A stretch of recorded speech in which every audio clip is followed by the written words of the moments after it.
vão notar ali que tem um monte de assunto, tá? Então, por isso que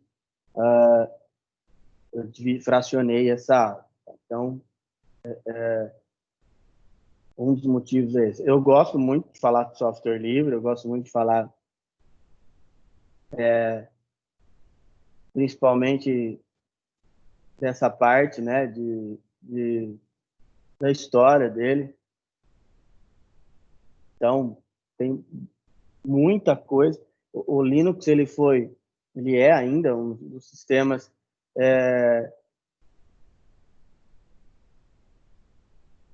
que mais evoluíram, né, por ele ser de código aberto. E aí, uma das coisas que às vezes pairam dúvidas, né, é com relação ao que a gente pode, né, conhecer, o que precisa. Uma das coisas que mais as pessoas acham, tá, com referência ao Linux, é que uh, é que é que ele é difícil, né? Então, assim, uma das coisas que as pessoas têm mais de erro de pensar é que para aprender o Linux tem que ser um super profissional. Não é isso. É lógico que quando a gente quem opta por utilizar o Linux, tem um monte de coisa que você não vai ter acesso. Por exemplo, tem programas que só existem para o Windows, principalmente quem gosta de jogar, né? Quem usa na parte de jogo, né? Muitos jogos rodam apenas no Windows. Então, por isso, tá? Às vezes nós optamos, tá? Por rodar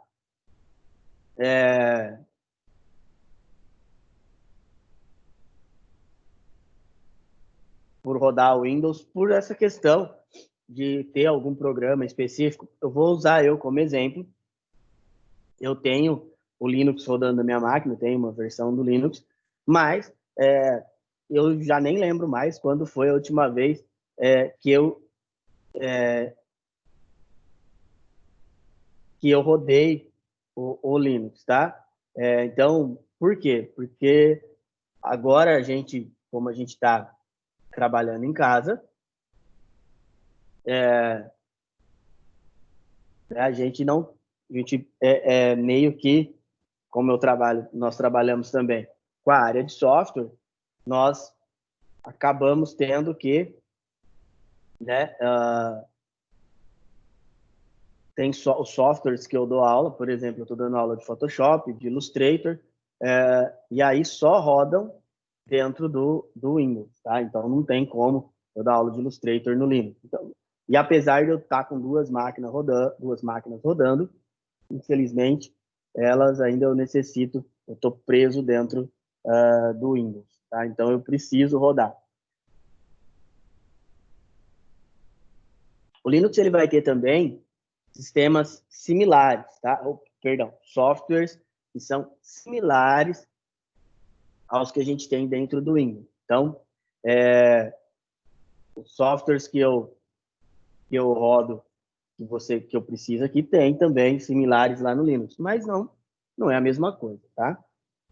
Bom, então, só ressaltando um negócio aí, para não ficar vago para vocês, ontem o governador, ele designou, né, que as escolas começarão a voltar em setembro. Não sei se vocês viram isso, tá? Aí tem um porém, né? Esse primeira parte, primeira parte dele, ele fala com referências públicas e as particulares, que são onde nós nos enquadramos, mas tem um porém, tá?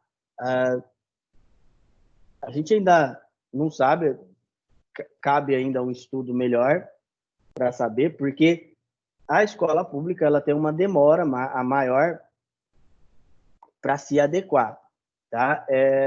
Então, assim, o problema maior é se adequar a esse, né, essa novo jeito de se trabalhar, né? A parte de higienização, como vai fazer com as pessoas e assim por diante, tá? Então, a gente ainda não sabe, tá, gente? Dia 20 de julho, a gente vai ter um parecer como é que vai ficar para voltar, tá? Então, por enquanto, vamos pensar. Outra coisa, com relação aos exercícios, deixa eu ver como é que tá essa sala aqui. Vou pegar minha planilha aqui. Vocês estão até que bem. Grande parte de vocês tem feito. Eu quero lembrar vocês que a única maneira que eu tenho de avaliar vocês é mediante aos exercícios, tá? Então, por favor, eu peço para que vocês façam, tá? Porque senão fica difícil de eu avaliar vocês depois, tá? Pastor, você vai Pois é. falar as notas hoje? Oi? Você vai falar as notas hoje ou não? Não, ainda não. Então, outra coisa, como vocês podem fazer para estudar melhor, tá, gente? Para estudar melhor, assim, procurem ler o livro, tá? A aula de vocês, ela é baseada no livro, tá? Então, como ela é baseada no livro, tá? A gente tem aí todo uma estrutura. É lógico que, por exemplo, hoje, muita coisa que eu vou falar não tem no livro. Então, aí, eu vou avisando vocês, tem algumas coisas para mandar para vocês e assim por diante, tá? Bom, então hoje, o que nós vamos falar? Hoje, o intuito é falar para vocês sobre sistemas livres, né? Sistemas de código aberto, tá? Falar sobre o Unix e falar sobre a evolução. E o que levou a chegar a essa evolução do Linux e por que o Linux, principalmente, mesmo sendo gratuito, mesmo tendo ferramentas que são excelentes, não conseguiu desbancar o Windows, né? Por que ocorreu isso aí? Tá? Então, por que o Windows desbanca o Linux? Ele nunca conseguiu, assim, desbancar o Windows de uma maneira mais feroz, né? Mesmo sendo grátis e tal. E aí a gente vai explicar para vocês de onde ele saiu, principalmente, de onde ele evoluiu, tá? Então, aí na página 54, ele começa a falar sobre o Unix, tá? E aí o Unix é o seguinte, o que vocês têm que entender do Unix? O Unix, ele é o pai de todo sistema operacional moderno. Então, todo sistema operacional que existe hoje, incluindo o Windows, ele vem do Unix. Por que ele vem do Unix? Porque o Unix ele foi o primeiro sistema operacional a ter mais ou menos essa estrutura que nós conhecemos hoje. Tem um núcleo, de ter uma espécie de processamento. E, ó, o Unix, ele veio assim, a história dele, ela é muito gigante, assim, né? Porque, por exemplo, o Unix, ele é criado, ele começa a sua criação, não dá para falar que ele é criado, porque ele começa a sua criação em 1965, ainda não sendo o nome de Unix, tá? Ele vem de um projeto, de um laboratório que chama Laboratórios Bell, né, que hoje chama AT&T. O Laboratórios Bell era uma empresa gigante de telefonia nos Estados Unidos, ainda é, a AT&T é gigante. Mas o que aconteceu? O Laboratórios Bell ele dominava 80% do mercado, assim, vamos falar, né? E aí, o que aconteceu foi que ela cria sistema, e aí, desculpa, aí ela cria esse sistema operacional chamado Multics, e ela cria numa época em que o governo americano investia muito nessa tecnologia. Então, todo quanto é projeto que ia para o governo americano, ele passava. Tá? Então, assim, vinha uma grana, tá? E aí vinha uma grana lá, o governo, ele via um projeto interessante, ele injetava uma grana, tá? Então, tudo que ele via que era interessante, tecnologicamente falando, ele injetava um dinheiro, tá? Então, aí o que foi acontecendo, né, com esse sistema? Ele foi melhorando ainda mais. O Bell Labs, através de um cara chamado Dennis Ritchie, ele começa a surgir uma linguagem de programação melhor. O que aconteceu? A linguagem de programação que foi criada, o Multics, né, era uma linguagem chamada Assembly. O Assembly é uma linguagem de programação que a gente chama de linguagem de baixo nível. O que é isso? É linguagem de máquina, é 0 e 1, tá? Então, esse 0 e 1, eles iam combinando e criando um algoritmo, tá? E aí fazia com que o sistema funcionasse, tá? Mas o que foi acontecendo? Esse sistema, ele foi crescendo demais, tá? Ele foi ficando gigante e uma hora o Multics, o Assembly não suportava programar mais.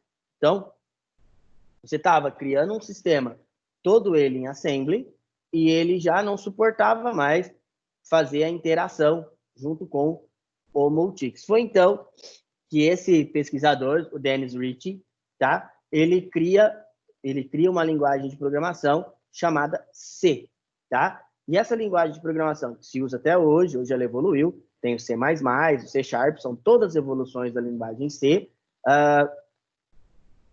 E aí, essa linguagem, ele conseguiu criar um sistema operacional melhor. Esse sistema operacional, ele começou a chamar de Unix, tá? Aí o sistema Unix, a gente não pode falar que o Multics tem algo dele, tá? Por quê? O Unix é um sistema operacional totalmente novo. Então, assim, ele é um sistema operacional totalmente novo, tá? Ele foi criado do zero, escrito do zero em C, igual eu falei para vocês, tá? E aí sim, ele começa a ter mais coisas interessantes. Por exemplo, ele começa a conseguir ter um acesso ter um kernel que faz aquele acesso ao hardware, fazendo acesso o intermédio entre o hardware e o software. Ele começa a trabalhar, ele é o primeiro sistema a trabalhar com multi-usuários e multitarefas, e ele vai melhorando. E o Unix ele é lançado em 1973, tá? E aí é o seguinte, como os laboratórios Bell, aí ele já se chamava AT&T, os laboratórios Bell, eles dominavam o mercado, o governo americano lá tem um negócio, um órgão tipo CAD, né? Quando você começa a ter monopólio de alguma coisa, você começa a dominar o mercado, tá? Esse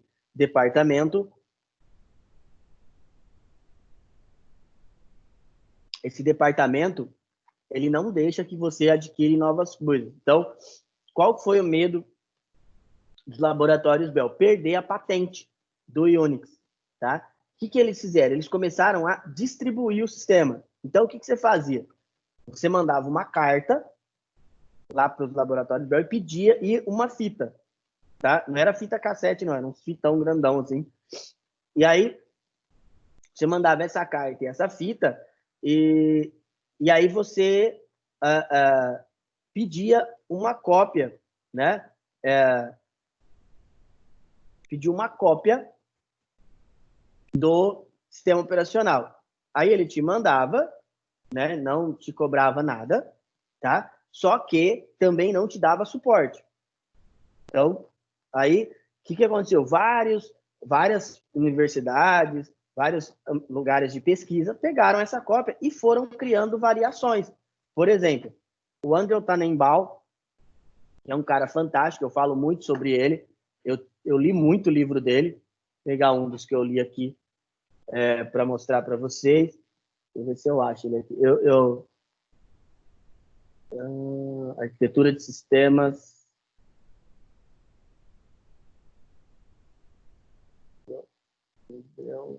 Tannenbaum. Então, aqui, ó. Vamos pegar ele aqui, ver se a gente acha. Ó, o que eu li foi esse aqui, ó. Não, não foi esse aqui, não. Esse aqui. Organização estruturada. Eu li esse e tem um outro de arquitetura de sistemas que chama. Então, o Tannenbaum, ele escreve, além de ser grande escritor, nós vamos falar muito dele em redes. Ele tem uma teoria de redes gigante. Ele é um cara, ele cria, né, esse sistema chamado Minix. E aí ele tanto o Minix é a base do Linux que a gente vai discutir daqui a pouquinho.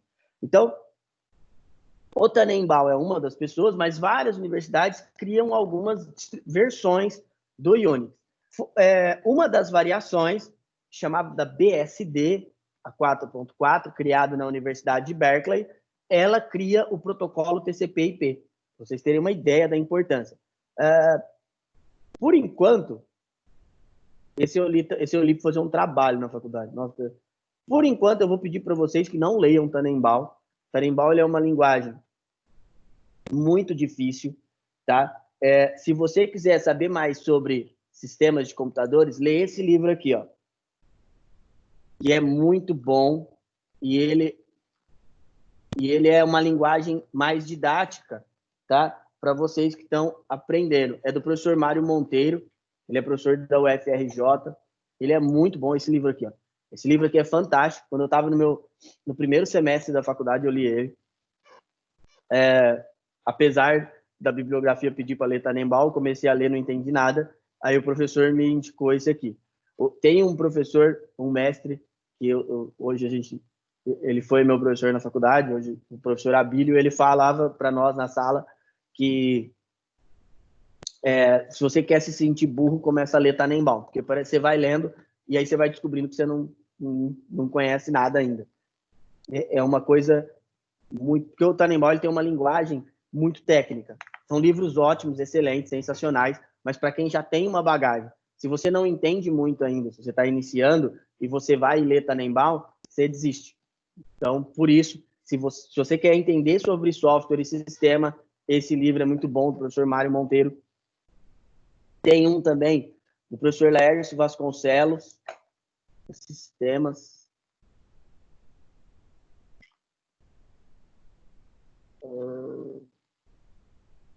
Não é de redes, não. Vê se eu acho ele aqui. Esse aqui, ó, Hardware na Prática. Esse é muito bom. Se vocês puderem ler também. Esse é muito legal, tá? Eu tinha esse aqui, ó. Esse foi o que eu comprei na faculdade.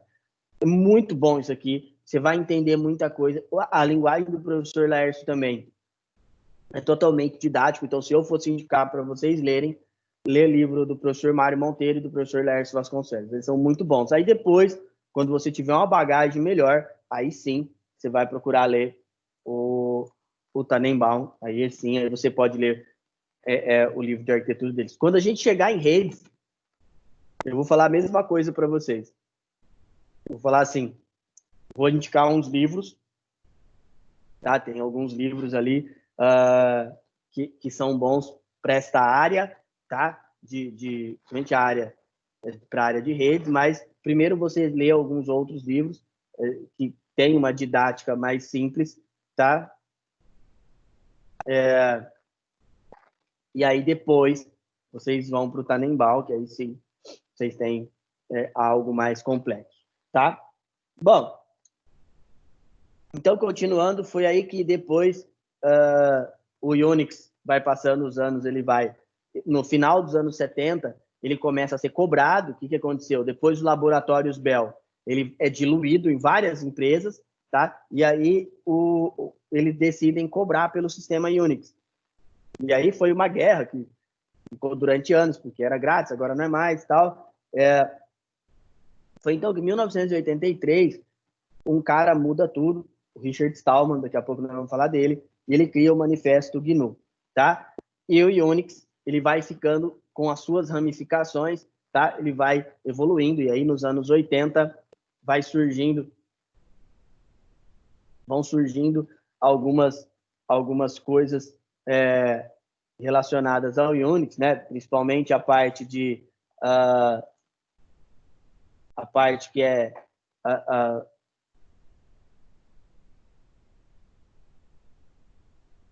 Deixa eu só conectar de novo, Caio.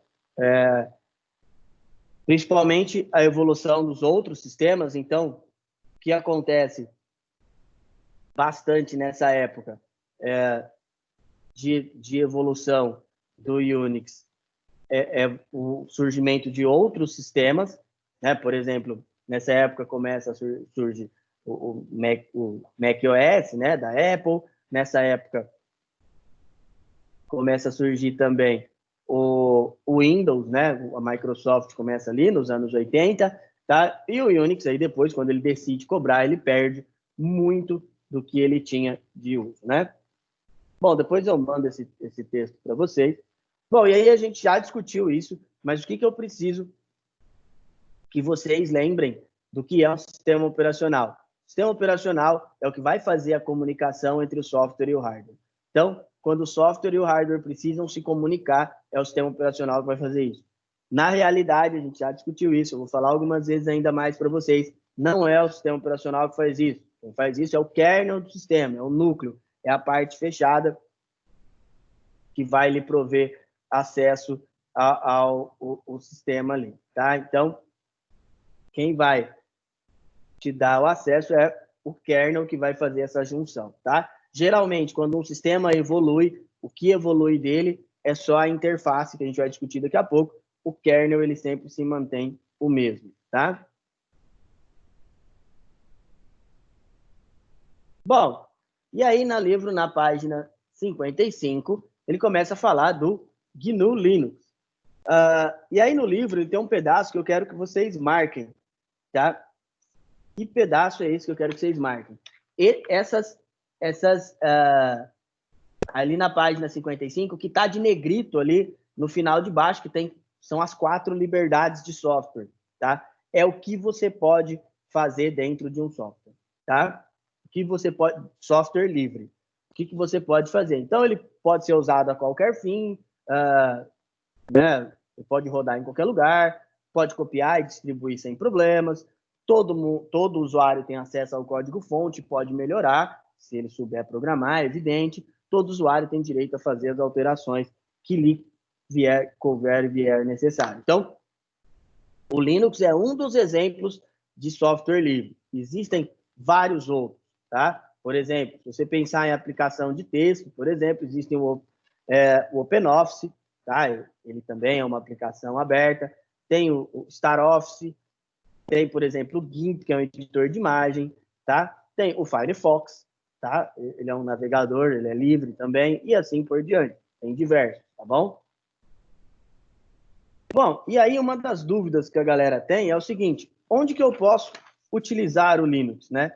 Se eu fosse responder onde que eu posso utilizar o Linux, eu ia chegar para vocês e falar em qualquer lugar. Aliás, na casa de vocês deve estar lotado de Linux. Por quê? Quando a gente fala Linux, e nós vamos pensar na base, né, Linux, né? A gente tem que pensar no seguinte: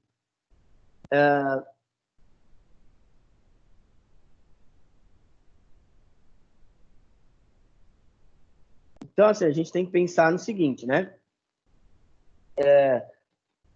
Tem outros, hoje, vários dispositivos que eles rodam base Linux. Por exemplo, o Android, o kernel dele é Linux, tá? A interface é diferente, mas o kernel é Linux, ele é base Linux. Quando você liga a sua TV, se ela utiliza um sistema operacional, por exemplo, da LG, o WebOS é Linux, tá? Tem umas TVs que rodam o Android mesmo, de verdade, tá? Então, você tem o Linux rodando em tudo quanto é lugar. É lógico que são para aplicações específicas, mas ele pode ser usado onde você achar melhor. Por exemplo, se eu quero usar ele em casa, tem versões para desktop, que a gente vai aprender, tá? São versões específicas para uso em casa. Tem versões para utilizar, para a gente utilizar em servidores, em redes. Vocês, lá no livro de redes, a gente instala o Linux Server, e aí uma das diferenças que vocês vão ver é que o Linux Server, ele não tem interface gráfica, tá? É bem interessante isso aí. Então, esse é uma das uma das coisas que são complicadas para no server. Né? No desktop, não. Hoje tem várias versões que são bem parecidas com o Windows. E nas empresas tem umas versões voltadas para o âmbito empresarial. E aí tem uma coisa legal que, uma vez, faz bastante tempo, a revista Info, que era uma revista muito legal, vou ver se eu acho que eu tenho uma dela aqui, eu vejo se eu tiro foto para mostrar para vocês. A Info, ela fez uma matéria, putz, faz bastante tempo, eu morava em São Paulo, ainda foi 2004 ou 2005, e essa matéria chamava escritório na faixa, tá? Então, o que era esse escritório na faixa?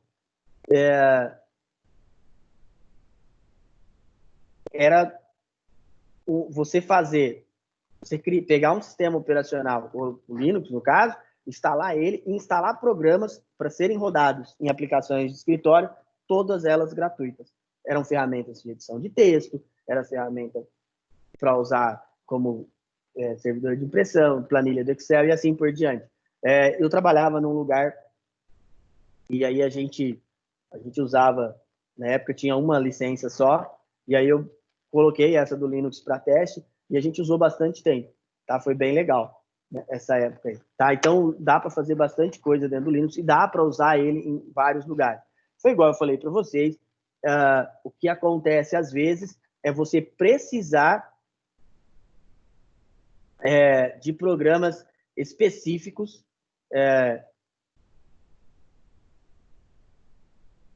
que só rodam dentro do Windows, por exemplo. Se você precisar de uma, por exemplo, igual eu aqui,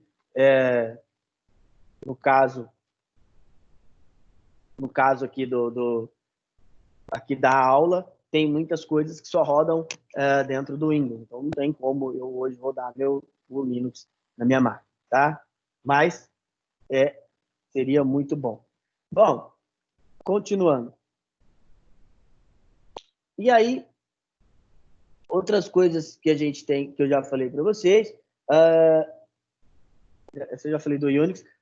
Outra coisa que o Unix deixou e deixa até hoje, tá? Tem um negócio, tem um núcleo dentro do Linux que a gente chama de HURD, tá? Esse HURD, ele roda, ele teve muito pouca atualização, tá? Porque, infelizmente, não foi muito, né? Ele não conseguiu evoluir, mas o HURD, a gente usa a base, quem utiliza esses sistemas, por exemplo, só que são sistemas que é difícil de usar, tem umas distribuições Linux que realmente são complexas, por exemplo, tem uma distribuição Linux que ela chama Gentoo, e essa distribuição Linux, ela é muito complexa de se utilizar, até de instalar. Por exemplo, ela não tem instalador. Então, como é que você tem que fazer? Para instalar ela, era igual quando instalava o Windows 95, 3.11. Você tinha que criar um comando para dar boot. A hora que acessasse o terminal, você ia digitando os comandos e montando o sistema manualmente. Dá muito trabalho instalar o Gentoo e ele é muito difícil de trabalhar e de mexer também, tá? Bom, e aí a pergunta de $1 milhão, da onde veio o Linux, né? O Linux, gente, ele nasceu de um cara chamado Linus Torvalds, e o Linux ele vem ele vem do Minix, tá? Então o Minix, o Linus ele usava o Minix para o Linus é estudante de ciências, era estudante de ciências da computação da Universidade de Helsinki na Finlândia. Então esse estudante, tá? Ele foi melhorando o sistema dele, tá? Perdão. Ele tinha um 386 na época, isso em 1991. Ele tinha um 386 e o Minix não suportava a quantidade de aplicações que ele queria fazer. E aí o que ele percebeu? Ele percebeu que o núcleo do Minix que não estava mais suportando as coisas que ele fazia. Que ideia que ele teve? Ele começou a programar a gente tem que imaginar um sistema operacional como se fosse uma cebola, tá? Então, essa cebola, ela vai, conforme você vai entrando, o núcleo é aquela parte lá, o último finalzinho. É ela que coordena, esse núcleo que coordena tudo. Aí ele vai e mexe naquilo lá, e aí chega uma hora, ele não consegue mais ter conhecimento técnico para melhorar. Então, foi então que em novembro de 1991, tá? Ele lança a primeira versão, outubro, perdão, de 1991, ele lança a primeira versão do kernel. E aí, na época, não tinha a internet igual a gente conhece hoje, tá? Não era assim. Ele lançou e colocou lá no Baixa Aqui para fazer download, tá? Não foi bem assim.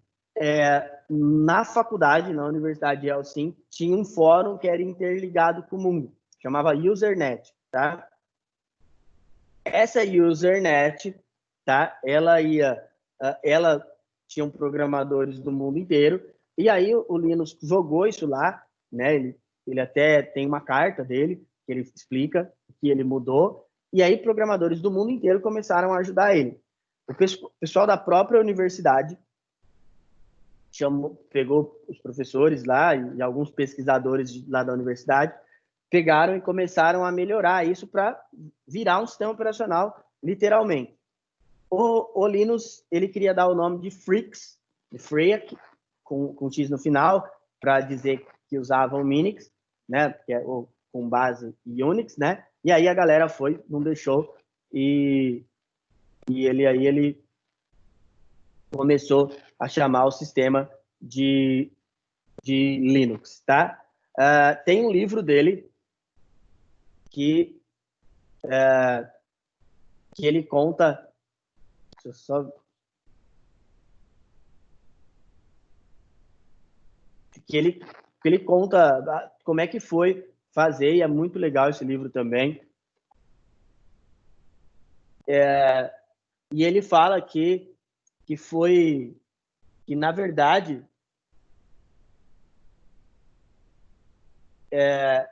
esse livro aqui, ó, não é a tradução literal, tá? A tradução literal desse livro é como se fosse só de zoação, uma coisa assim, tá? Que no livro ele fala, esse livro aqui, ó, a história dos bastidores, ele fala que ele não tinha, quando ele começou a criar o livro, é a biografia dele do Linus, né, do inventor aí do Linux, tá, do criador, mas o que ele fala no livro é que ele não tinha, quando ele começou a fazer aquilo, a intenção de criar um sistema operacional, tá? A intenção dele era melhorar o Minix, ele poder trabalhar, porque como ele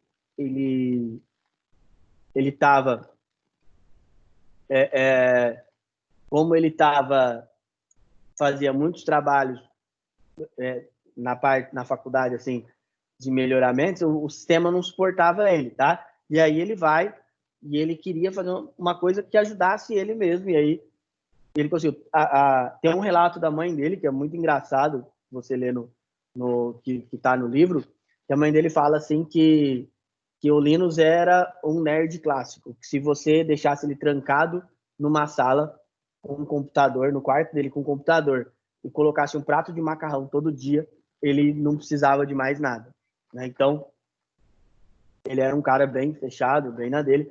E aí, hoje ele mora nos Estados Unidos e ele mantém ele é um mantenedor no Linux, mas já já a gente fala sobre isso. Bom, então o que eu quero que vocês entendam de software livre? É só vocês pegarem a caneta de vocês, ir lá na página 55 e marcar tudo que está entre aquele 1 e aquele 4 lá, tá? Onde está escrito GNU Linux, aquela parte que está em negrito, que começa no número 1 e vai até o número 4, é o software livre, tá? Software livre é todo aquele software que você tem direito de rodar de qualquer jeito, aonde você quiser, no dispositivo que você quiser.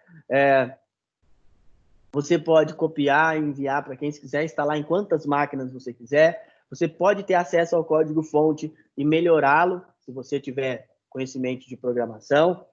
Eu vou mostrar um negócio para vocês, vocês vão ver como programar não é tão simples, para quem nunca viu, né?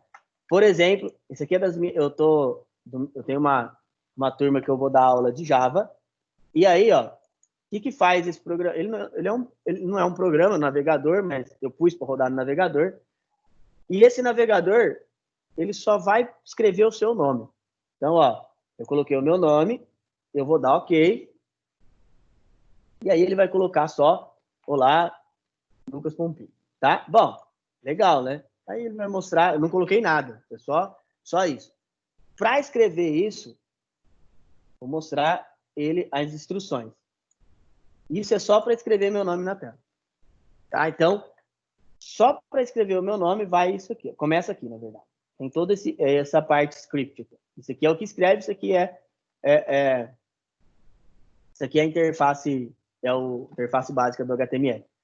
Mas o que eu quero que vocês entendam é, só para escrever meu nome vem esse pedacinho.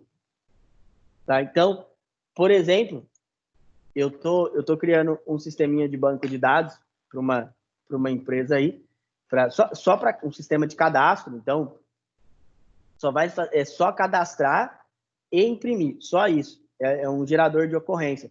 Eu tinha ele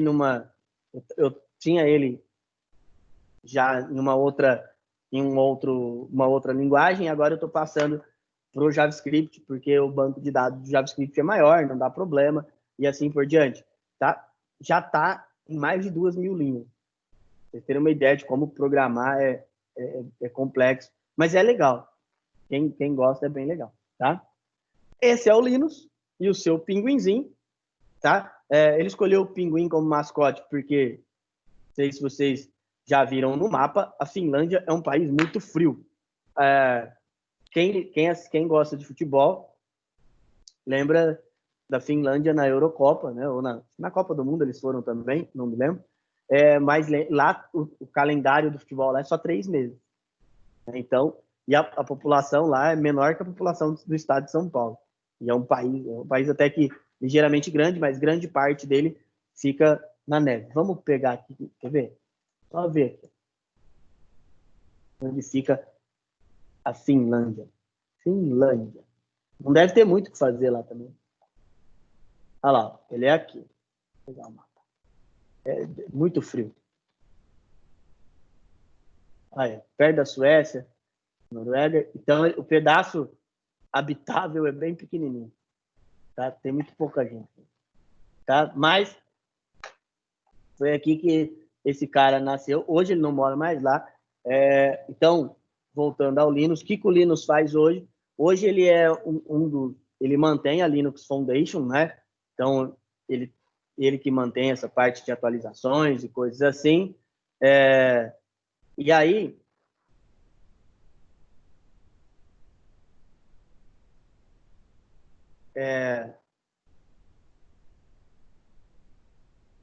essa Linux Foundation, tá? Ela é mantida por doações. Então, vamos entrar aqui também. Deixa eu fechar. Tem o site aqui da Linux Foundation, né? É linuxfoundation.org, se eu não me engano. E aí, a Linux Foundation, ela é mantida, tá? Por doações ainda. Então, assim, deixa eu habilitar os cookies. Então, você pode ser membro, você vê os membros aqui. Os maiores doadores hoje são a própria Microsoft, doa, a Apple, são doadores Platinum. Por quê? Porque tem, aqui, ó, essas são as empresas que mantêm o Linux. E aí, ó, quer ver como tem? Cadê? Gold. Essas são as Platinum, né, que doam mais de $1 milhão por ano. Então, a AT&T, que era o Laboratórios Bell. Google, a Huawei. Cadê a Microsoft? Não tá mais. Ela mantinha, assim. Não, a Microsoft, ela... Aqui, ó. Microsoft. Ela é dos que doam mais, ó. Esses Platinum são os que doam mais. Então, tem a Microsoft, o Google, tá? Por que essas empresas... A Microsoft, você pode pensar assim, pô, mas a Microsoft, ela tá louca, ela doa dinheiro para a Fundação Linux, né? Sendo que é um concorrente. O Linux, ele não consegue ser concorrente. Já a gente vai saber isso aí. E a Microsoft, ela depende, tá? Ela depende do Linux, porque os seus data centers, os seus clusters, eles rodam Linux. Aliás, os computadores, de todos os computadores mais rápidos do mundo, tá? Dos 500, que tem uma lista toda, saiu uma agora, inclusive, saiu a semana passada, os 500 computadores mais rápidos do mundo, todos eles rodam Linux. Então, todos esses 500 computadores, que são os mais rápidos do mundo, todos eles rodam o Linux em suas máquinas, tá? Então, é gigante o número de máquinas que usam Linux. Por quê? Questão de segurança, questão de configuração. É lógico que cada um roda uma distro diferente, tá? E essas máquinas, elas são usadas para cálculos específicos, tá? Por exemplo, tem uma máquina na NASA que ela é usada para calcular a densidade do solo, né, de fora de outros planetas. Então, ela tem que ser uma máquina com uma base de cálculo gigante, tá? Então, hoje é uma máquina japonesa e essa máquina está trabalhando, ela está trabalhando para calcular, para identificar o núcleo do Covid. Ela está trabalhando para isso, tá? Bom, esse é o Stallman, o Richard Stallman, que foi o cara que eu falei. O Richard Stallman foi o cara que eu falei que ele foi o responsável, né, pela Free Software Foundation, tá? Ele que iniciou. E como é que ele cria essa associação, a Free Software Foundation? Ele cria ela, por incrível que pareça, por causa de um driver, tá? Eles tinham uma impressora da Xerox, e aí essa impressora começou a atolar papel, e aí ele precisava do driver para mexer no sistema, tá? E aí, como eles precisavam desse driver para trabalhar, ele queria esse driver para que avisasse ele quando atolasse. Aliás, o Stallman, ele foi, né? Agora ele não é mais. Hoje ele é presidente da Free Software Foundation e ele vive de palestra. Tá? Inclusive, ele veio ao Brasil já faz bastante tempo que ele não vem para cá, mas ele veio numa feira. Cheguei lá ver ele. Ele é meio extremista. Eu não gosto de cara muito extremista, não. Ele é muito extremista, assim. Ele acha que só o Linux tem base de ser. Ele não vê muito o lado dos outros sistemas. Mas, então, ele fez o manifesto GNU, e aí ele cria a Fundação do Software Livre, e ele também é um dos caras que ajudou muito o Linux a melhorar o sistema operacional, tá? E aí uma coisa legal, eu estava falando do MIT, tá? O MIT é uma das maiores universidades de tecnologia do mundo, tá? Então, se você fizer uma pesquisa, o Instituto de Tecnologia de Massachusetts, tá? E aí, olha que coisa mais bacana. Vou fechar isso. Isso aqui, ó. Vamos ver se parece o site. Pronto.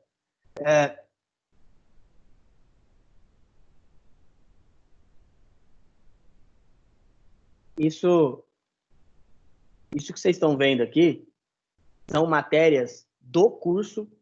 Por exemplo, esse aqui é de Ciências da Computação, lá do MIT. Então, hoje, já faz um tempo já, o MIT ele coloca no site matérias de aulas mesmo, tá? Então, essa semana eu mostrei para a galera de redes, e esse aqui é do curso de, se eu não estou enganado, sistemas operacionais, ó. Engenharia de sistemas operacionais. É o nosso curso de arquitetura de computadores. E aí tem uma aula sobre Linux, ó. Aqui, análises Linux. Deixa eu ver se só tem essa. Memória virtual. Programando PC. Bom, deixa eu ver essa aqui de Linux. Cadê? E aí você clica, ele abre o PDF. E você tem acesso à aula. Qual que é a parte complexa, né? A parte complicada... Ai, não abriu o livro do PDF. A parte complicada é que é tudo em inglês. Então, né, você vai clicar aqui, ele vai abrir E tá, ó, tudo em inglês. Mas, assim, tem muito material, muito mesmo, tá? Dá para acessar em português esse conteúdo, só que você vai acessar o conteúdo pelo Google Tradutor. Então, tem algumas coisas que não estão tão certas, tá? Mas tem muito material e tem muita coisa legal. Como é que faz? Ó, esse aqui é o de redes, eu estava lendo para os alunos. Aqui, ó, olha esse aqui, ó, de IPv6, que legal. Então, aqui, ó, ele fala sobre os problemas, ó, problemas com IPv4, endereços em IPv6. Então, o que ele fala aqui, ó? Ele fala aqui que como o IPv4 ele é 2 elevado a 32, ele não tem mais tabela de endereços, né, alocações suficientes para todos os sites. Então, por isso, a probabilidade de acabar era grande. E aí ele vai explicando do porquê, do porquê teve que surgir a opção do IPv6, tá? Igual eu falei para vocês, a única coisa ruim é que está em inglês, mas se você for no Google e digitar esse endereço aqui,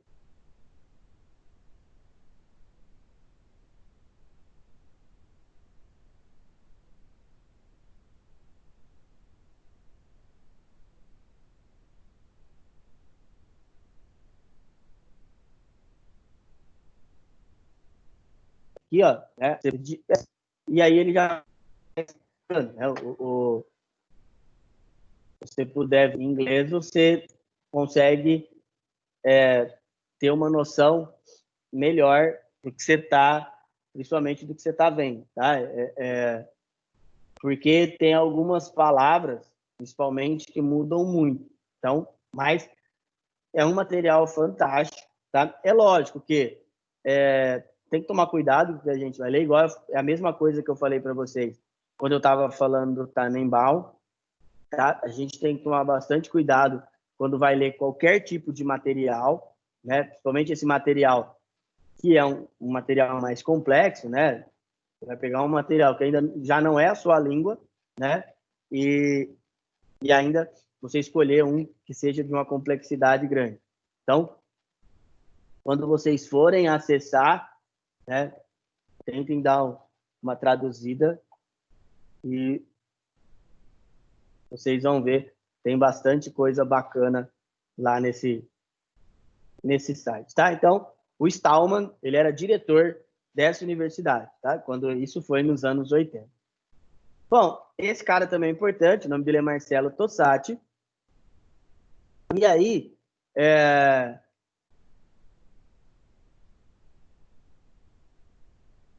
o Marcelo Tossati, ele é um cara muito importante, ele é brasileiro, e durante alguns anos ele foi o mantenedor do núcleo do Linux. O que acontece? O núcleo do Linux ele é dividido em algumas partes, e aí esse núcleo, como ele tem uma divisão em algumas partes, cada lugar tem uma pessoa que cuida. O central ainda é o Linux, ele que toma todas as decisões ainda, e aí tem umas ramificações, o Tossati cuidou durante um tempo dessas ramificações aí. Hoje ele trabalha na Red Hat, que é uma das distribuições Linux, e ele cuida do projeto do laptop de $100, né? Que é um projeto de laptop de baixo custo, tá? Que sairia principalmente para países aí de terceiro mundo.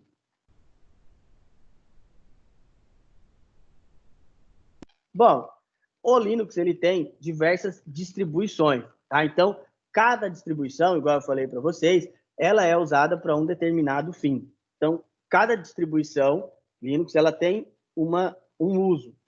Então, ela tem uma utilização. O que eu posso dizer a vocês? Quando você for escolher uma distribuição, escolha uma que seja mais próxima do que você está acostumado, tá?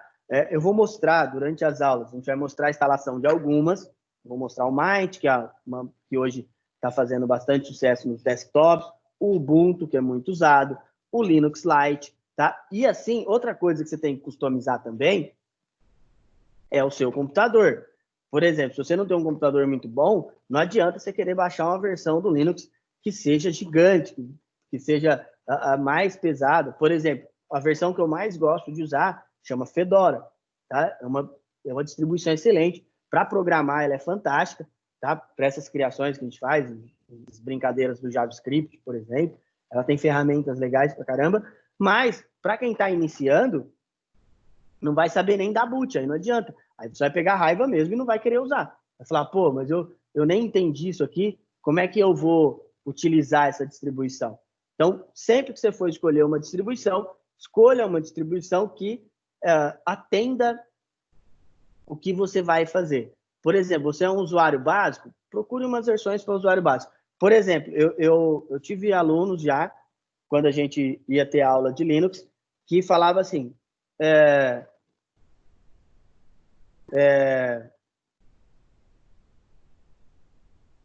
que falava assim para mim, eu quero aprender a usar o Kali.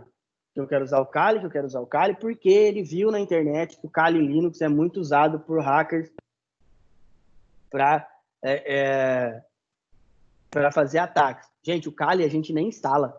O Kali se usa virtualmente, em máquina virtual. Você só loga nele, tenta usar as ferramentas que você necessita e depois você exclui. Tá? Por exemplo, o Kali ele utiliza ferramentas que a gente chama de pen test, ferramentas de teste de redes. Essas ferramentas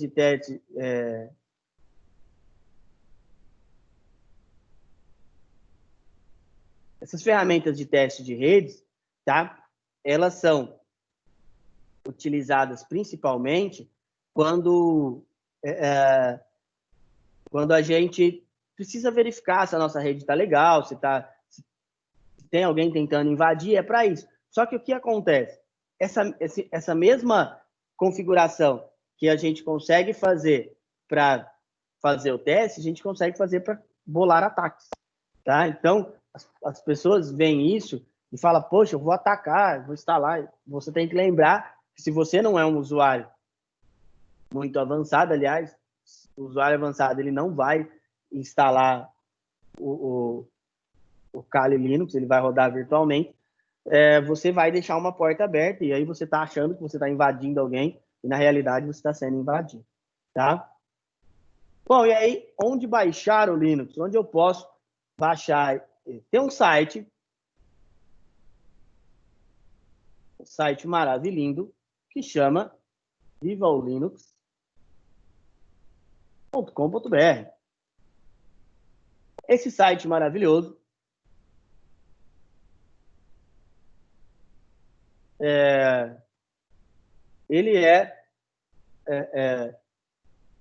ele tem todas as distribuições. Esse site, mais que isso, não todas não, todas é um exagero, tem algumas. Mais que isso, eu gosto muito desse site por causa dessa primeira parte. Logo que você entra nele, ele tem diversos fóruns, tá? E aí te explica como faz algumas instalações, tá? Tem algumas matérias legais dentro dele, tá? Tem uns caras legais que escrevem aqui, são caras muito bacanas, que eu já cheguei a conhecer. Tem a questão do fórum aqui, ó, e aí às vezes você entra no fórum, alguma dúvida que pode ser que você tenha também, tá? Ele pode te ajudar, é muito legal, tá? Algumas dicas, ó.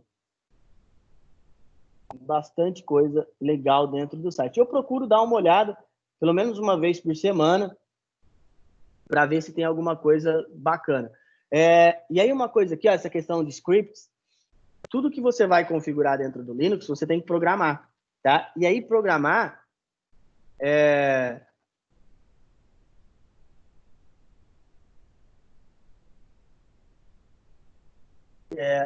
quando você vai programar, tá?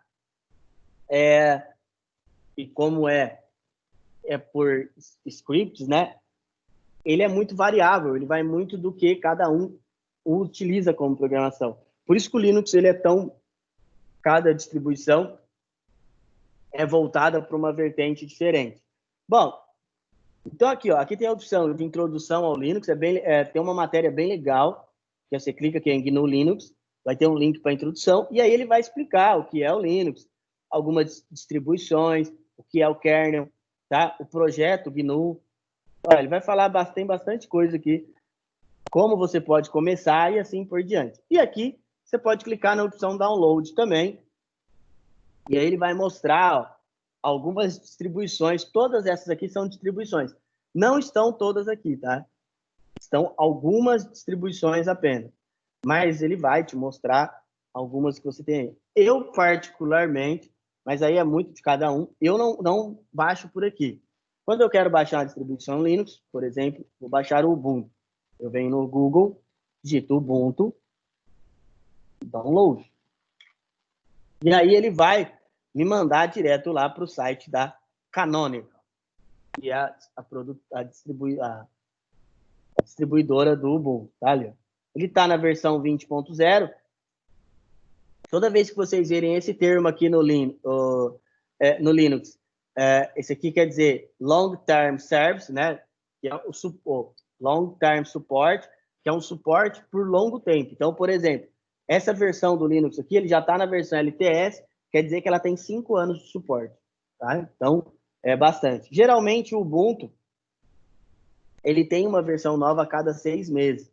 Mas se você pegar a versão LTS, tá?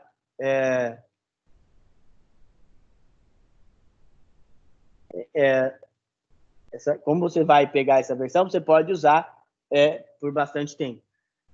Qual que é o problema? Ó, o Ubuntu, ele exige bastante. Ó.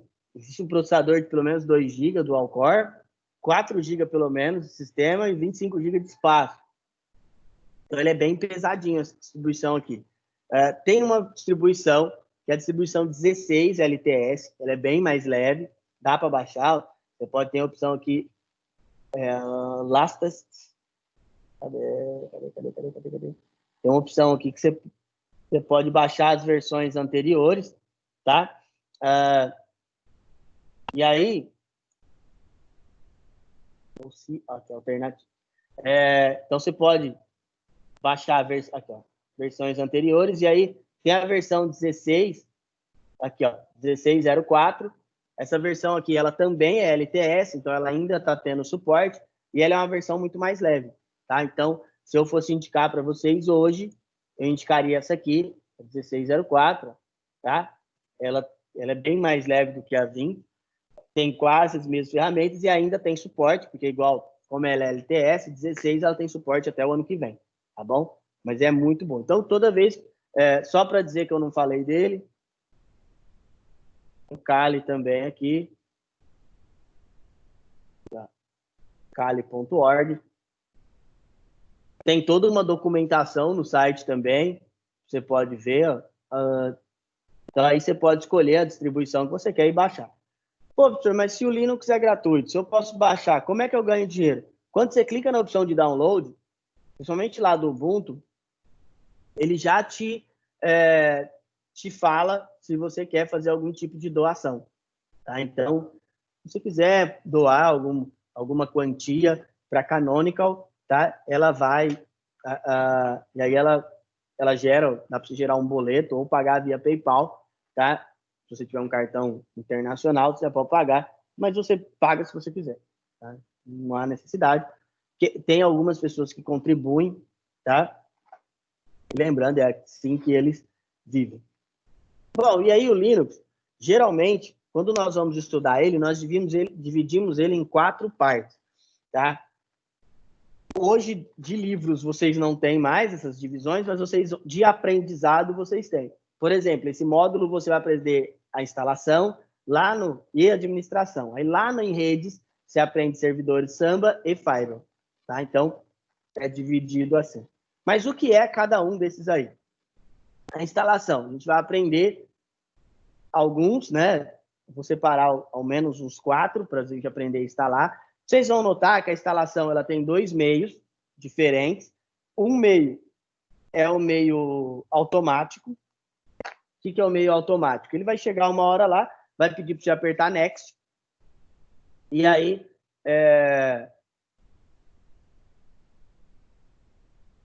ele vai pedir para você apertar Next e você vai indo. como se fosse uma instalação do Windows. Vocês vão ver a aula que vem, por exemplo, é como se fosse lá, você vai next, next, next, ele vai instalar.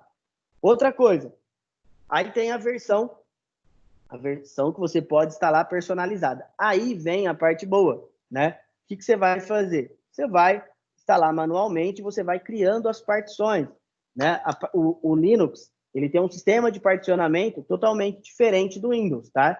O Linux, quando você vai particionar, ele não vai criar C, D, E, não. Você pode ir lá e criar a barra, por exemplo, que é a partição de sistema, a barra home, que é a partição de documentos, a barra var de variáveis e a swap, que é a instalação de memória, a partição de memória. Por exemplo, tá? Fiquem tranquilos que nós vamos aprender cada um desses aí. A administração é você aprender a usar o Linux, né? O que você vai aprender? Você vai aprender,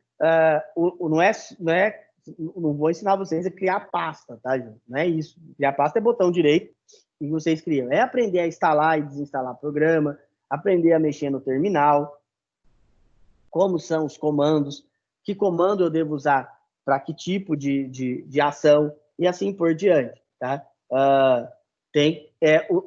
Uma coisa legal do Linux também é que, assim, apesar de ter diversas distribuições, os comandos são os mesmos. Então, por exemplo, o mesmo comando que eu uso lá no Fedora é o comando que eu uso no Linux Lite.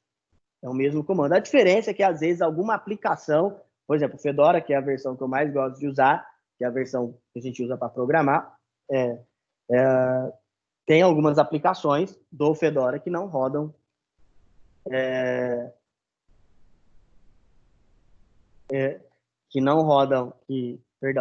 que algumas aplicações que rodam no Fedora e não vai rodar no Lite, por exemplo, tá bom?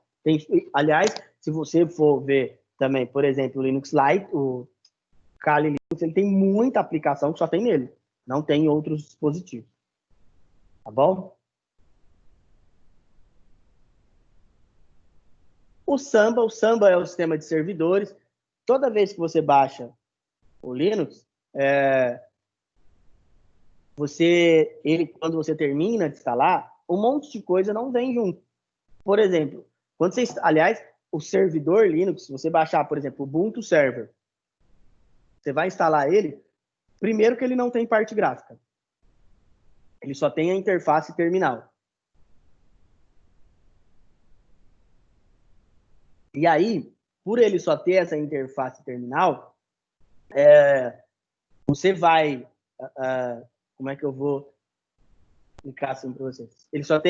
Como ele só tem a interface terminal, ele vem só com o server, só com o gerenciamento de server. Ele não vem com nenhuma função. Por exemplo, eu quero criar um serviço de domínio, um Active Directory, um diretório ativo.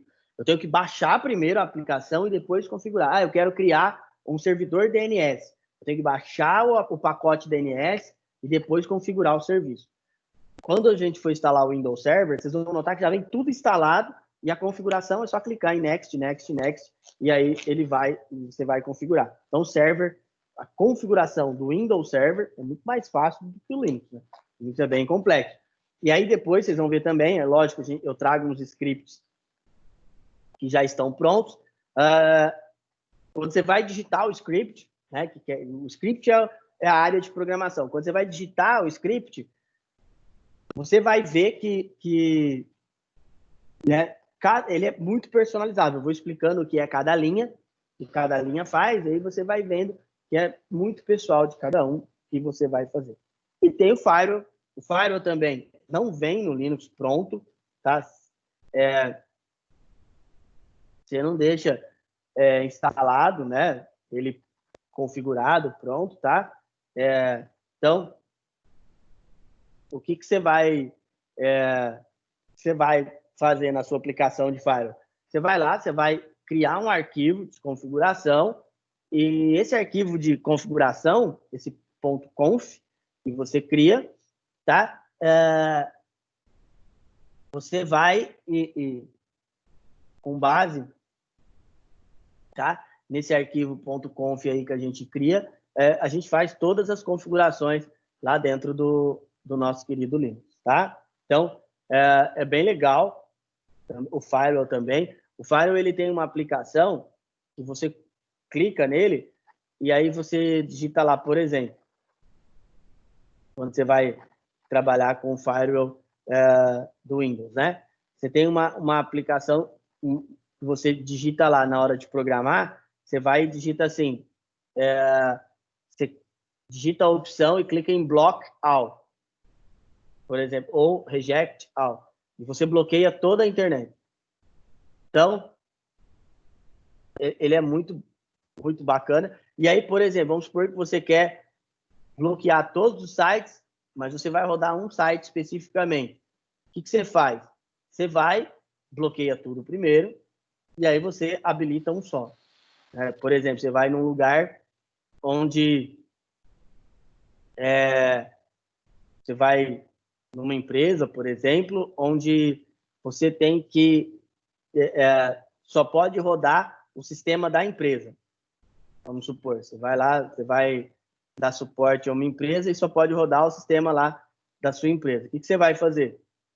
Você vai bloquear tudo e aí você vai criar exceções, tá?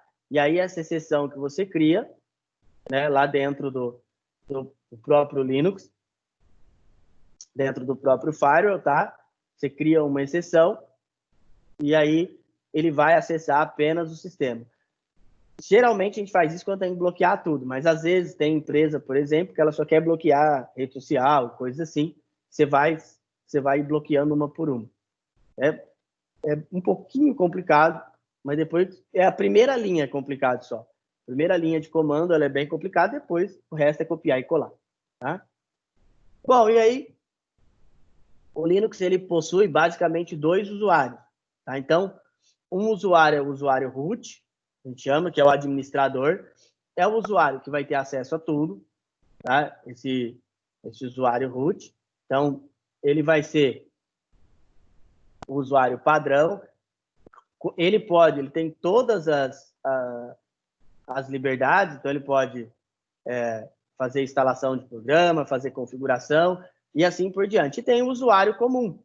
O usuário comum, ele é um que não tem acesso a nada, tá? Não a nada, assim, ele pode usar o programa, mas você pode configurar ele, por exemplo, tá? Para que ele não acesse nada, que ele não modifique nada, tá? E aí você configura ele, faz um tipo de configuração e aí você não deixa que ele faça nenhum tipo de alteração lá no seu lá na sua base de dados, por exemplo. Tá? É uma das opções que a gente tem. Bom, e o Linux ele trabalha com um negócio, com uma interface, um negócio é bom, com uma interface que nós chamamos de Shell. Essa interface, Shell, é a interface de programação. Então, essa interface de programação é o que a gente usa para fazer tudo. Quando você instala o Linux e vê a interface gráfica lá, a interface gráfica do Linux ela é como se fosse um aplicativo. Tá? Na verdade, naquela interface você não consegue fazer quase nada. Tem umas versões que tem o gerenciador de aplicações, que aí você consegue instalar algumas coisas, mas a parte de configuração ela é toda feita na Shell, toda feita no terminal. Tá? Se você deseja atualizar ele, se você deseja trabalhar, é tudo feito dentro do terminal. Então, mesmo quando você vê assim que tem um tipo de eu consegui instalar um programa, eu consegui instalar um programa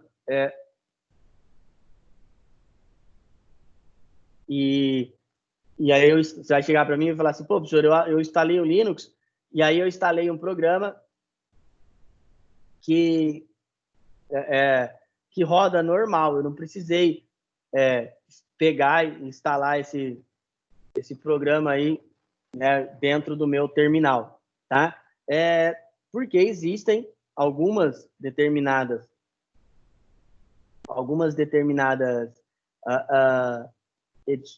distribuições, tá? Que elas conseguem, tá? Fazer a configuração lá, ou a instalação, sem que você tenha acesso a Shell. Mas aí, você usa um negócio que é o gerenciador de aplicações, tá? E esse gerenciador de aplicações que você está utilizando, ele só vai fazer instalação de pacote base. Então, por exemplo, se você for fazer alguma instalação e necessariamente você precisa do uso da rede, tá? Você não vai conseguir aí, né, fazer nenhum tipo de alteração, tá bom? Então, por exemplo, mas eu instalei o quê? Você instala um navegador, algum software mais simples, tá? Um software que seja mais complexo, você só vai conseguir instalar e configurar ele dentro da Shell. Bom, e aí, olha como funciona a base do Linux, né? Então, como é que esse interpretador vai trabalhar? Ele vai ter o kernel, que vai ser quem vai ter acesso direto ao hardware. Então, tem um núcleo lá, e o núcleo que vai fazer esse acesso, tá? A Shell interpreta os comandos. Então, por exemplo, o que você está vendo é a interface. Está vendo a interface, você abriu lá, bonitinho. E quando aparece esse cifrão aqui, é que você é usuário administrador. Quando você vê, quando a gente instalar o programa, vocês vão entender isso aí. Perdão, instalar o sistema, vocês vão entender isso aí. Então, você foi lá, você abriu a Shell, você deu o comando para você ser root, por exemplo, se você está utilizando uma versão base Debian, vai ser sudo su, né? Aí você coloca a senha, você vira um usuário root, você vai lá e digita o comando. A Shell vai interpretar o comando, que ele vem dentro de uma biblioteca, existe uma biblioteca de comandos, é onde armazenam os comandos que você vai utilizar, e aí você vai acessar o kernel, e aí o kernel vai acessar o hardware e vai interpretar e executar o que você quer, dependendo da ação que for, tá? É lógico, tem ação que é feito só software, mas ele também precisa acessar o hardware, porque toda ação que nós fazemos, ela é mediada pela memória RAM. Então, a mediação, né, quem faz a mediação lá, eu já falei para vocês, o processador, ele não consegue acessar o HD, aliás, não é nem questão de não conseguir, é questão de não ser interessante, não é interessante o processador acessar o HD, porque o HD é muito lerdo. Então, ele manda a memória RAM fazer isso. Então, quando a memória RAM faz, ela faz essa ação, né? O kernel fala, memória RAM, eu preciso abrir um programa aqui, ó. Aí a memória RAM vai, consulta o HD e vai abrir um programa, ou vai abrir um arquivo, seja lá qual for. Esse é um exemplo de um terminal. É numa tela, mas assim, essa é a tela do Ubuntu, por exemplo, que você vai digitar os seus comandos. Então, é dentro dessa tela que você digita todos os comandos aí relacionados ao que você está trabalhando. Então, por exemplo, vai desde comando de atualização até fazer script de rede, tem um editor de... Vamos chamar de editor de texto, porque ele não é igual vocês conhecem, não vai abrir o Word. Vai ser um editor dentro do Ubuntu que chama VI, VI. Ele abre um editor e dentro dele você pode digitar os comandos e aí você pode fazer as edições que a gente vai aprender lá. É bem bacana, tá?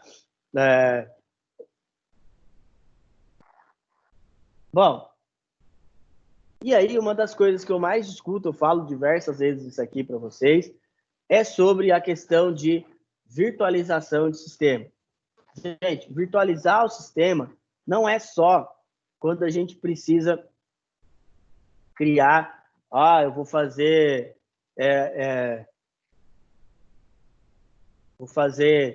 virtualizar o meu sistema só quando eu vou necessariamente, né?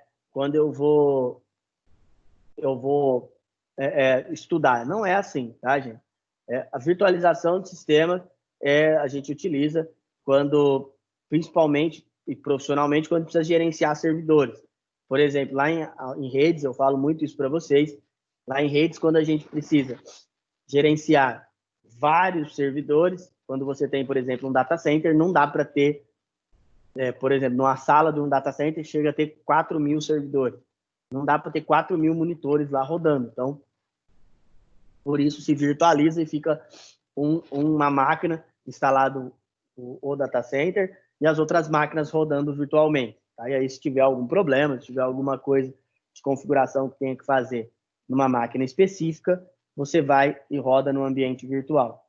Então, para isso que serve a virtualização. Ah, professor, mas e pessoalmente falando? Pessoalmente, a gente usa, é evidente, para estudos, né? Nós usamos muito a virtualização quando a gente precisa estudar e para testes. Quando vocês chegarem lá na parte de manutenção do celular, eu falo que, a não ser que você conheça muito o software que você está baixando, evite baixar o software direto na sua máquina. Use uma máquina virtualizada e você baixa. Por exemplo, eu estou com um tablet aqui, e é um tablet desses mais basiquinhos e precisa rodar a ROM. Os primeiros, acho que 5 sites que eu achei que falou que tinha ROM, não tinha ROM nada, tinha só vírus mesmo. E aí, se você roda no seu próprio sistema, você danifica o seu sistema e é meio chato. Tá? Então, por isso que a gente roda, geralmente, num sistema virtual. Então, aí eu consegui baixar a ROM no final das contas, tá? Mas foi depois de muito trabalho. E aí eu estava falando para vocês sobre o sistema de particionamento do Linux, tá? O sistema de particionamento do Linux, ele é totalmente diferente do sistema de particionamento do Windows. Como assim? Dentro do Linux, você vai criar as partições por nomes. Então, ela tem um ponto de você vai criar o ponto de montagem seu, tá? Vamos supor, se vocês forem lá na opção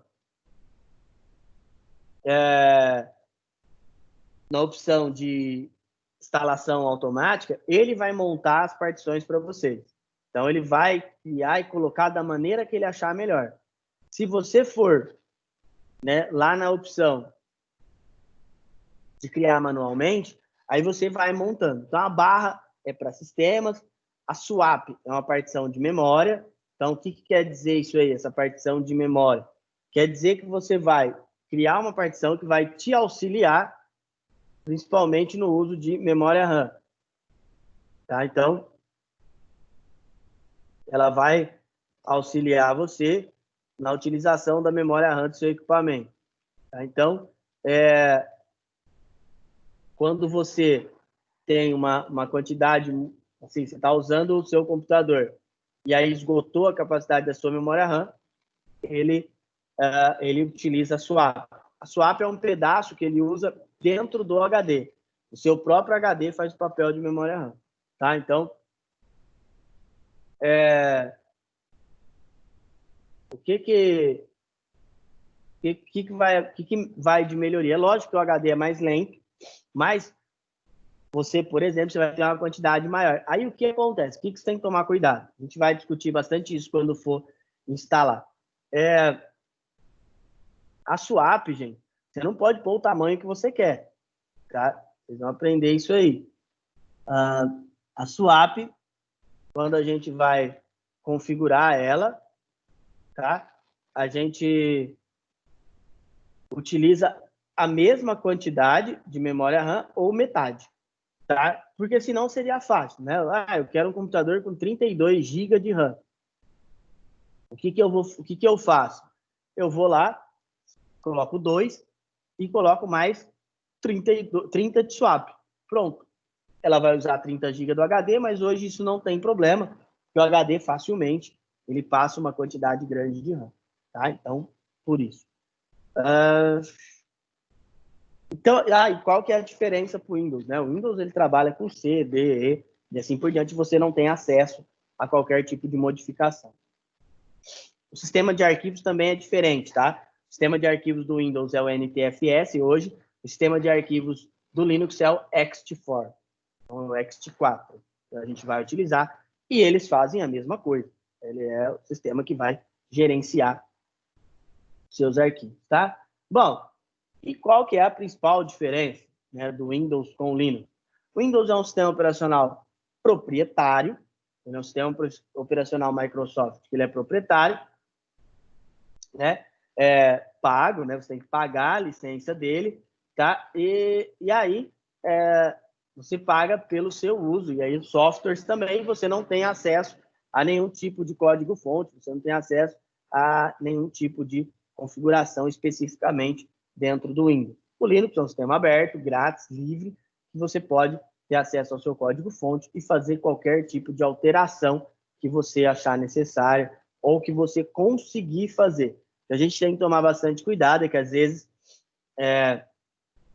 as pessoas acham que só de eu instalar o Linux, eu já vou fazer qualquer alteração que eu quero. E não é assim, tá, galera? Você tem que conhecer muito de programação para que você possa fazer qualquer tipo de alteração, tá? Então, tem que tomar bastante cuidado com isso aí. Às vezes a gente vai pensar que só por você ter o acesso, né? Só por você ter acesso ao Linux, você já vai conseguir ali fazer qualquer alteração que se a faça necessária. E não é assim, tá? Não é dessa maneira que funciona. Bom, e aí, eu falei para vocês, essas são as distribuições Linux.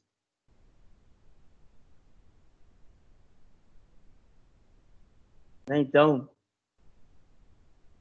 essas distribuições a gente utiliza principalmente, né? A gente vai verificar, uma para cada tipo de situação, então, cada distribuição dessa, nós vamos usar e vamos principalmente indicar para vocês para um tipo de uso específico, tá? Então, não adianta a gente pensar que vai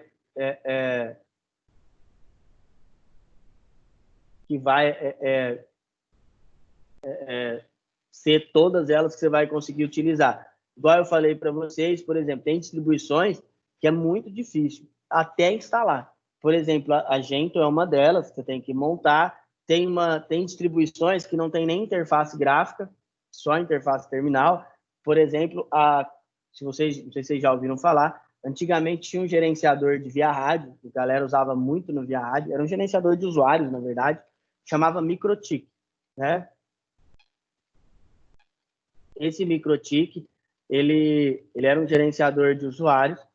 Então, como é que a gente se trabalhava com ele, né? Ele ia e mostrava quem estava se conectando, fazia as configurações. Na verdade, a galera baixava muito script pronto para poder utilizar ele. Então, aí foi passando o tempo, esse MikroTik ele foi ficando cada vez mais pequeno, né? Principalmente para gerenciar a quantidade grande de usuários, e aí pararam de usar. Não que o MikroTik sirva só para via rádio, tá, gente? O MikroTik você pode configurar ele que você quiser. Tá? É que a galera acostumou no começo a utilizar ele bastante para via rádio. Hoje já não se usa mais. Hoje já tem outras formas. Tem as empresas hoje elas têm sistemas de gestão que geralmente são sistemas comprados, tá? E aí eles gerenciam bem melhor, principalmente essa outra fase. Se a empresa cresce muito, ela compra um servidor de aplicação e esse servidor de aplicação a gente usa muito, né? As empresas usam muito quando precisa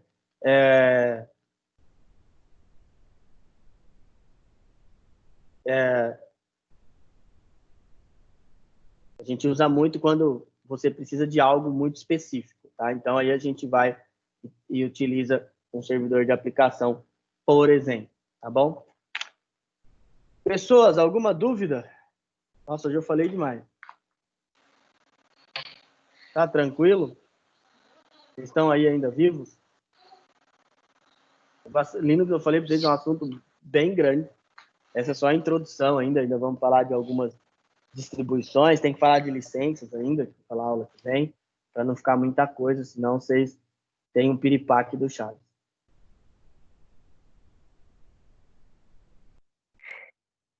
Tchau. Ah, é? Barra de chocolate? Daí é pai. Aqui, ó, aqui dentro. Ah, tá. Eu coloquei. Bom, pessoal, vou passar os exercícios para vocês Então, agora. Vocês já podem começar a fazer. parte, Oi, Fernando, pode perguntar. essa parte do microtik aí, eu já vi muito.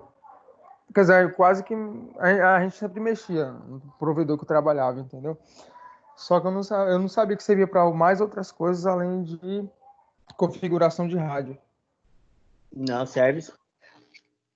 O microtik, na verdade, o equipamento, quando você pega e pensa só no microtik, a gente usa só para o aparelho em si é só para rádio, tá? Mas ele tem um sistema dentro dele que você pode utilizar para outras coisas, tá? Mas é que assim, Entendeu? a galera ambientou a Tipo, usar ele para isso, mas ele é um gerenciador de então, usuários, na verdade, tá? é que nem tipo assim, você pegava o Hoje... roteador, você usava o Oi? roteador, um exemplo, você entra na interface do roteador, você consegue as configurações dele, consegue configurar ele, entendeu? Para que você quer abrir portas, fechar portas e tal, essas coisas assim, entendeu? E, tipo, no Exatamente. microtik, talvez eu pensava que seria a mesma coisa, entendeu? Hoje é um sistema diferente. É quase isso. Quase isso, né? Porque hoje evoluiu muito, né? O Uhum. microtik, ele evoluiu muito do que era. Entendeu? Mas é legal mexer nesses sistemas via rádio. Hoje mudou muita coisa. Quando eu trabalhei com via rádio também, nossa, o microtik era um aparelho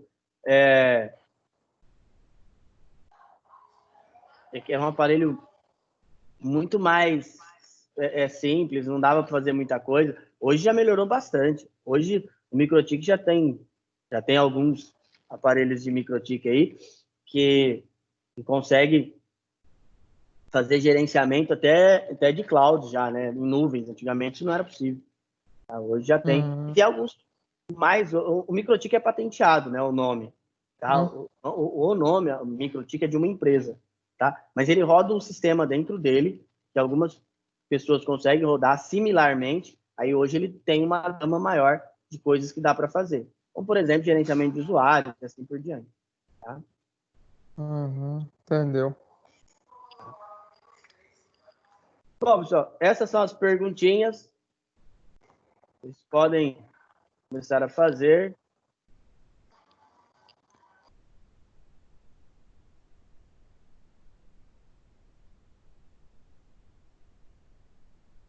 Né? Podem começar a fazer aí, por favor.